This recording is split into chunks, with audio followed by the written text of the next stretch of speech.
تیرہ منٹ روزہ کھلنے کو ہے. 13 منٹ. میں نے آپ سے 9 یا 10 منٹ تک بات کروں گا اور انشاءاللہ آخری 3 منٹ اللہ سے دعا کریں گے.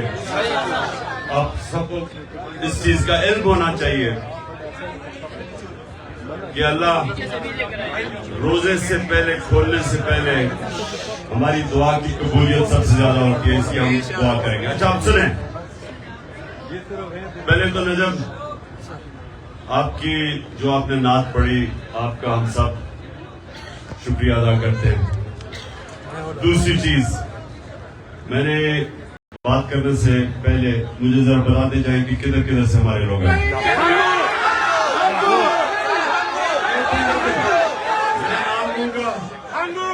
میں نام لوں گا, آپ نے بتانا. لاہور, لاہور, رحیم یار خان, اچھا زیادہ ہے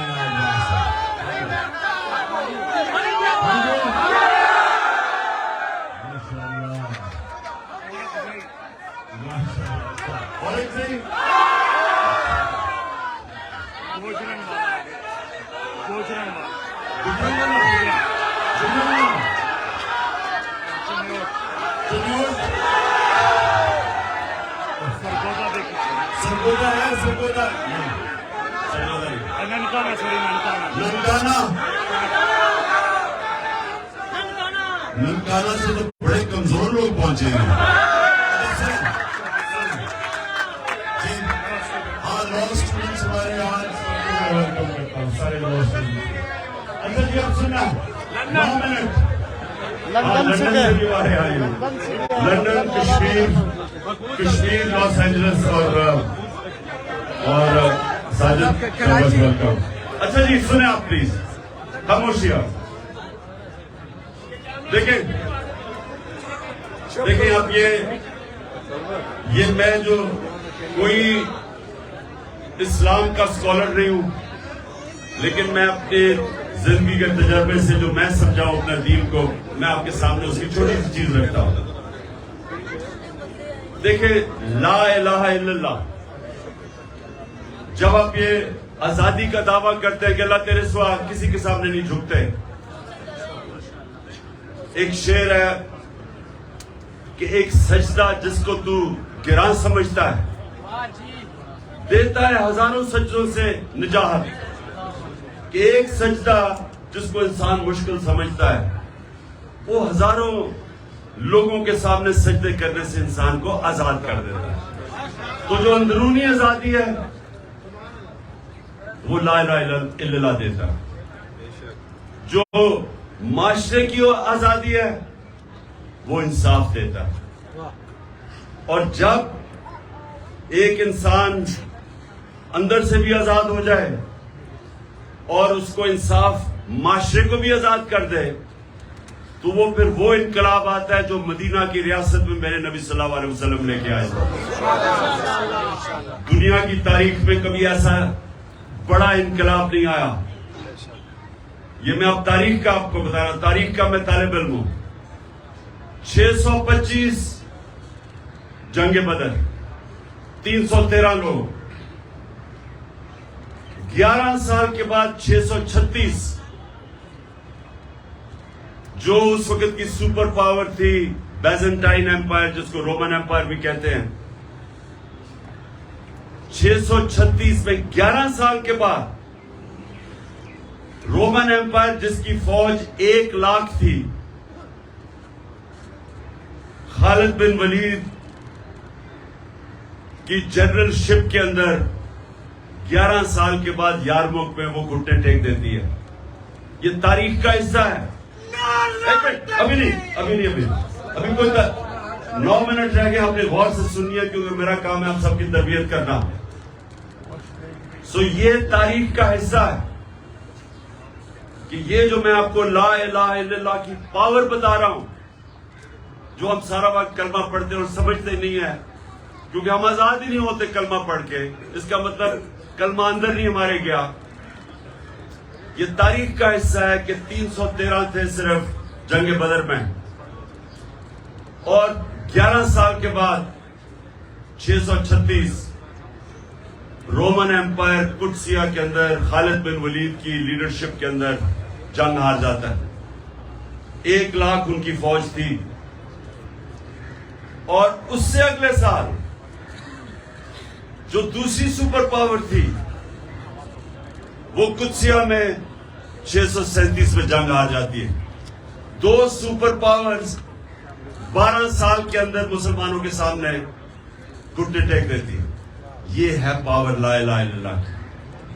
کیونکہ وہ جو عرب جن کی کوئی حیثیت نہیں تھی, ان کو نبی صلی اللہ علیہ وسلم جو دنیا کی تاریخ کے سب سے عظیم لیڈر, نہ کوئی آیا نہ آ سکتا ہے, انہوں نے ان لوگوں کو آزاد کیا, معاشرے کو آزاد کیا, عدل اور انصاف دے کے. جب انصاف ہوتا ہے تو انسان برابر ہو جاتے ہیں.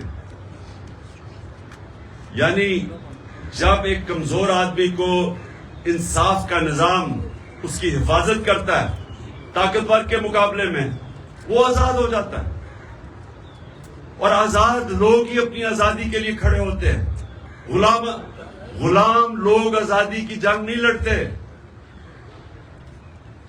جو افغانستان اور یہ جو اوپر ہمارا قبائلی علاقہ, یہ سارا جو علاقہ تھا, جو بھی فتح کرنے آتا تھا ہندوستان, وہ جب افغانستان سے نکلتا تھا اور یہ جو ہمارا قبائلی علاقے سے نکلتا تھا, جدھر آپ یا ہنگو وغیرہ کے لوگ بیٹھے ہوئے, خیبر, ادھر سے جب نکلتا تھا تو وہ سیدھا جاتا تھا دلی پانی پت میں. ایک جنگ ہوتی تھی, بیچ میں کوئی لڑتا نہیں تھا, ان کو کوئی روکتا نہیں تھا,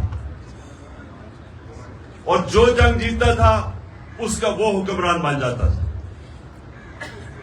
اور افغانستان 3 سپر پاورز اس کو فتح نہیں کر سکی. کیا وجہ ہے؟ کیونکہ ان کا جو نظام ہے, ادھر لوگ آزاد ہیں, جس کو فیوڈل سسٹم کہتے ہیں. فیوڈل سسٹم کے اوپر جو طاقتور بیٹھا ہوا ہے, اس کے نیچے لوگ غلامی کرتے ہیں. تو ہندوستان میں کیوں نہیں کوئی لڑتا تھا؟ کیونکہ وہ پہلے غلام تھے. کیوں قبائلی علاقے میں 80 سال انگریز کے خلاف کیوں لڑتے رہے وہ؟ کیونکہ وہ آزاد لوگ تھے. آزاد لوگ اپنی آزادی کے لیے لڑتے ہیں. افغانستان میں کیوں کسی سپر پاور کی غلامی نہیں قبول کی؟ کیونکہ لوگ آزاد ہیں. تو ہمارا اس وقت پاکستان میں جو جنگ ہے وہ آزادی کی ہے, حقیقی آزادی کی. آزادی آتی ہے انصاف سے. جب کیوں قبائلی علاقے کے اندر اور افغانستان میں کیوں لوگ آزاد تھے؟ کیونکہ ان کا جو جرگہ سسٹم تھا وہ لوگوں کو انصاف دیتا تھا. جو ایک جرگہ جس کو لا میں جو جوری سسٹم تھا, جوری سسٹم کے اندر جوری سسٹم یہ ہوتا تھا کہ طاقتور کمزور کو سامنے بٹھاتے تھے اور انصاف ہو جاتا تھا. لوگ آزاد تھے. یہاں جو چودھری تھا وہ قانون سے اوپر, جو بیچارہ نیچے, اس کو انصاف نہیں ملتا, لوگ غلام تھے. تو یہ جو ہماری ابھی جنگ ہے وہ آزادی کی ہے. ہم نے انصاف لینا ہے. یہ جو حقیقی آزادی ہے یہ آزادی کی جنگ ہے, اور اس کے لیے ساری قوم کو تیار ہونا چاہیے. کیونکہ آپ کے سامنے چوروں کے ٹولوں کو اوپر بٹھا دیا ہے سہولت کاروں نے, اور وہ ہم سب کو سمجھتے ہیں کہ اب ہم ان کی غلامی کریں گے. اور جو بھی, اور پھر یہ میرے گھر پہ حملہ, پولیس, FIR, ابھی علی بین کو انہوں نے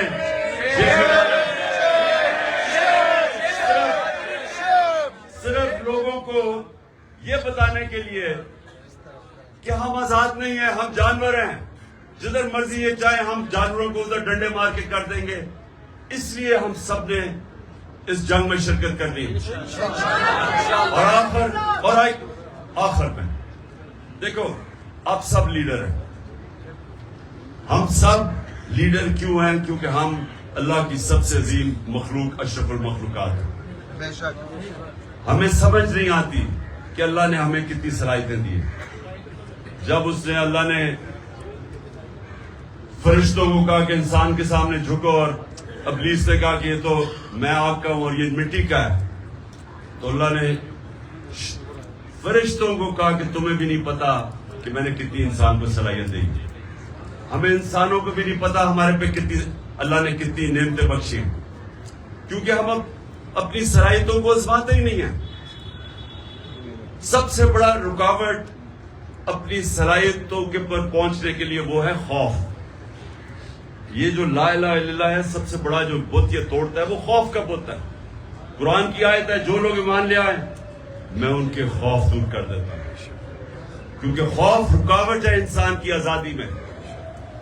یزید کے خوف کی وجہ سے کوفہ کے لوگوں نے حضرت امام حسین کی مدد نہیں کی.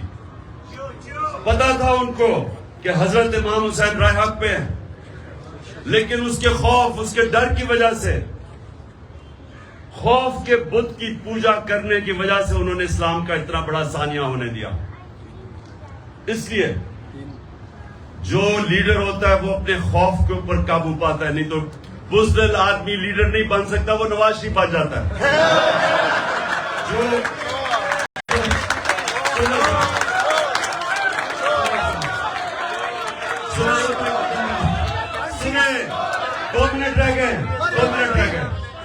دو منٹ رہ گئے، یہ سنیں آپ میری بات. جو لا الہ الا اللہ نا، سب سے امپورٹنٹ چیز وہ انسان کو غیرت دیتا ہے.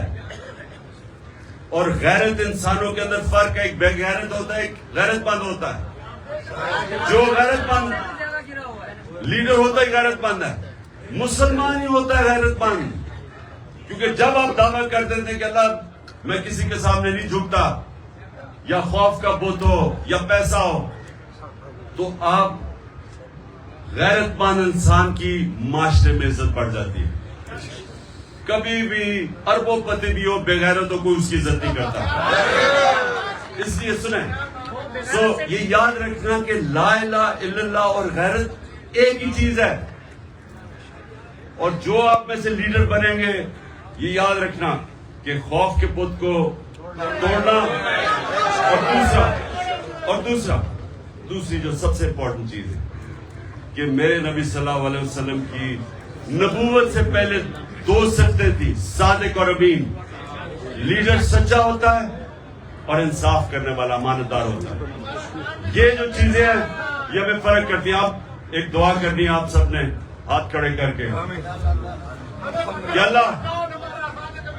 اللہ ہمارے ملک کو، سب سے میری جو دعا ہے نا کہ ہمارے ملک کو حقیقی طور پہ آزادی دے.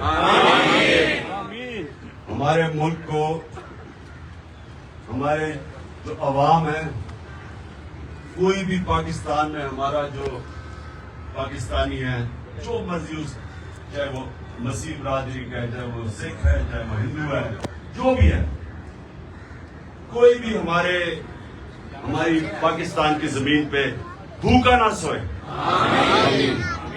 اور ہمارا وہ ملک بنے جو کہ ایک بڑا عظیم ذہن تھا علامہ اقبال، اور عظیم لیڈر تھا جس قائد اعظم جنہوں نے جدوجہد کی، وہ ملک بنے جو دنیا میں جدھر پاکستان ہرا پاسپورٹ لے کے جائے دنیا اس کی عزت کرے.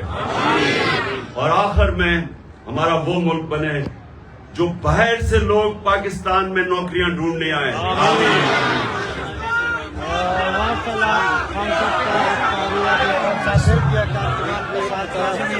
تھوڑا سا کیمرہ کے ہاتھ سمجھ آپ تعریف کر رہے ہیں.